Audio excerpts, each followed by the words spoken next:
जैसा कि आप सभी लोग जानते हैं कि पिछले दिनों 2023 में एक सीमा नाम की लेडी, सीमा हैदर नाम की लेडी पाकिस्तान से दुबई के रास्ते नेपाल पहुंची और नेपाल के बाद वो भारत में आई और वो आजकल एक रघुपुरा गांव है गाजियाबाद गौतम बुद्ध नगर में, वहां पर वो रह रही है और वो 4 बच्चे लेके आई है। तो जो उसके पति हैं, उस वक्त में उसके पति जैसे कि उन्होंने मुझे बताया है कि वो कहीं सऊदी अरब में काम करते थे, तो उसके पति अपने बच्चे लेना चाहता है जो कि भारत में सीमा हैदर के पास है। तो उसके पति ने श्री अंसार बनी, जो कि ह्यूमन राइट एक्टिविस्ट हैं, बहुत बड़े, दुनिया उनको जानती है और पूर्व फेडरेशन मिनिस्टर भी रहे हैं और यूएनओ में ह्यूमन राइट्स के एडवाइजर भी हैं, जो मेरे मित्र हैं, कई बार भारत में आ चुके हैं। और जब वो भारत आते हैं तो हम एक दूसरे के साथ बैठ करके जो इंडिया और पाकिस्तान की जो लोगों की समस्याएं हैं उनको आपस में साझा करते हैं। तो उन्होंने मुझे ये लेटर भेजा है जिसके अंदर मेरे से रिक्वेस्ट करी गई है कि मैं सीमा हैदर के पति गुलाम हैदर की तरफ से भारत के न्यायालय के अंदर उसके केस की पैरवी करूं। और उन्होंने मुझे ये खत भेजा है, रिक्वेस्ट लेटर भी उन्होंने मुझे भेजा है, जो कि मैं आपको दिखाने जा रही हूँ। उन्होंने मुझे पूरी डिटेल के साथ बताया है इस प्रकार जो ना वो आई है और ये पावर ऑफ अटॉर्नी भी मुझे भेजा है। आप देखेंगे ये गुलाम हैदर ने मुझे पावर ऑफ अटॉर्नी भेजा है केस लड़ने के लिए। वकालतनामा भी मुझे भेजा गया है, ये आप देखिए कि ये वकालतनामा है। और उन्होंने मुझे अंसार बनी जी के कहने पर वकील अपॉइंट किया है, क्योंकि उन्होंने अंसार बनी साहब से कहा था कि हमें एक भारत में वकील की जरूरत है जो इंटरनेशनल लेवल के इश्यूज को सही से डील कर ले। तो अंसार बनी साहब ने मेरा नाम सजेस्ट किया है और मुझे फोन करके बाकायदा मेरे से पूछा गया कि भाई आप ये एक केस सामने है, क्या आप इस केस को आपकी रजामंद है? तो मैंने ग्रीवेंस को देखते हुए, क्योंकि वो मेरे दोस्त भी, उनकी बात को मैं मना नहीं कर सका और मैंने ये केस को एक्सेप्ट किया है। और अब मैं अहमद का भारत में वकील हूँ और बड़ी उम्मीद के साथ उन्होंने मुझे ये लेटर दिया है, बड़ी रिक्वेस्ट लिखी है, कैसे कहाँ हुआ, क्या हुआ। और ये आप देखेंगे ये अंसार और ट्रस्ट का एक रिक्वेस्ट लेटर भी है जो कि मुझे दिया गया है इस केस को लड़ने के लिए। तो मैं इस वीडियो के माध्यम से पाकिस्तान के नागरिकों को, भारत के नागरिकों को ये विश्वास दिलाना चाहूंगा कि देखिए, किसी से प्यार करना बुरा नहीं है, लेकिन एक पति के होते हुए आप किसी के प्यार में पड़ते हो तो वो समाज के अंदर एक अनैतिक संबंध माना जाएगा। चूंकि अभी सीमा हैदर की कोई तलाक उसके पति से ना पाकिस्तान में हुई है ना भारत में हुई है, तो वो अभी तक सीमा हैदर जो है वो गुलाम हैदर की वाइफ है। और एक पति के जिंदा रहते हुए ना तो वो मुस्लिम कानून में कहीं प्रोविजन है, ना ही वो हिंदू मैरिज एक्ट में कहीं प्रोविजन है कि एक पति के जिंदा रहते हुए बिना तलाक के आप दूसरी शादी कर लो। तो जो ये शादी सचिन से दिखा रही है, ये कानून की नजरों में बिल्कुल नल एंड वाइड है, इसका कोई औचित्य नहीं है और ये किसी प्रकार का रिलेशन नहीं है।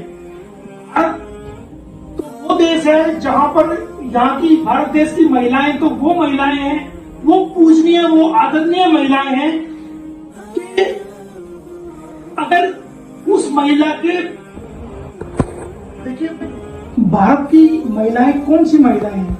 भारत की वो पूजनीय महिलाएं हैं, वो एहतराम के काबिल महिलाएं हैं, वो इज्जत के काबिल महिलाएं हैं कि अगर एक बार जिसको पति मान लिया, जिसके साथ सात फेरे ले लिए या जिसके साथ निकाह हो गया, वो पति चाहे कितना भी जुल्म करे, लेकिन वो हमेशा, भारत की जो महिलाएं वो हमेशा पतिव्रता रहती हैं, अपने पति के अलावा किसी गैर आदमी, किसी गैर मर्द की तरफ देखना भी गवारा नहीं करती, चाहे उन पर कितना भी जुल्म हो जाए।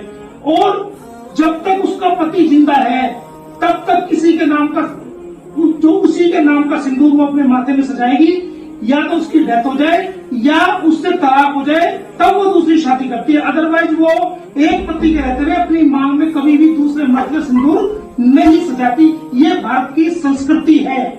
दूसरी बात, भारत की महिला वो महिला है कि अपने पति के प्राणों को, जो कि एक महिला का पति एक्सपायर हो गया था, उसके प्राणों को यमराज लेके जा रहे थे, तो ये वही भारत की महिला है कि यमराज से अपने पति के प्राण वापस ले आई थी।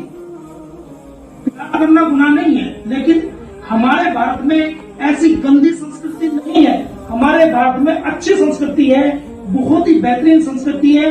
या अगर तुम्हें सचिन से शादी करनी थी तो सबसे पहले तुम्हें पाकिस्तान में जाके तलाक लेना चाहिए था, या पहले तलाक लेती, उसके बाद उसके नाम का सिंदूर जो है अपने माथे में डालना चाहिए था। लेकिन आप एक पति के रहते हुए संतों बात करें, ये भारत की संस्कृति नहीं है।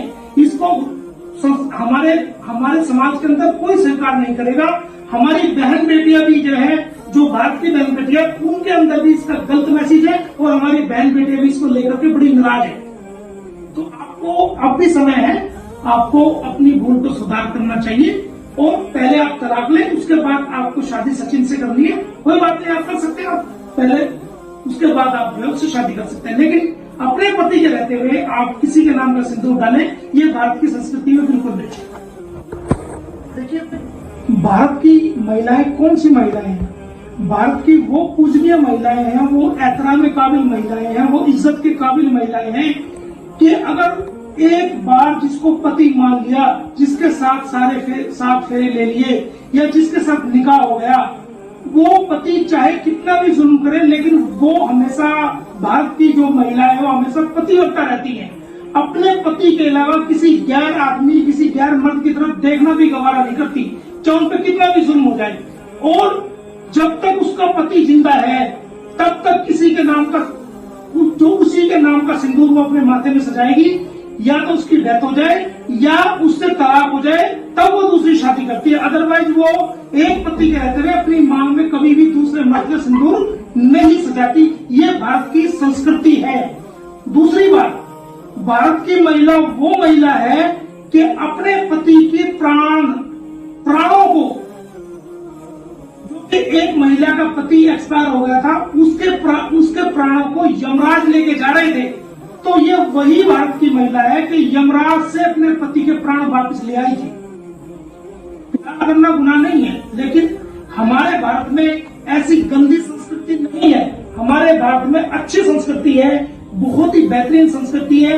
या अगर तुम्हें सचिन से शादी करनी थी तो सबसे पहले तुम्हें पाकिस्तान में जाके तलाक लेना चाहिए था, या पहले तलाक लेती, उसके बाद उसके नाम का सिंदूर जो है अपने माथे में डालना चाहिए था। लेकिन आप एक पति के रहते हुए संतों बात करें, ये भारत की संस्कृति नहीं है।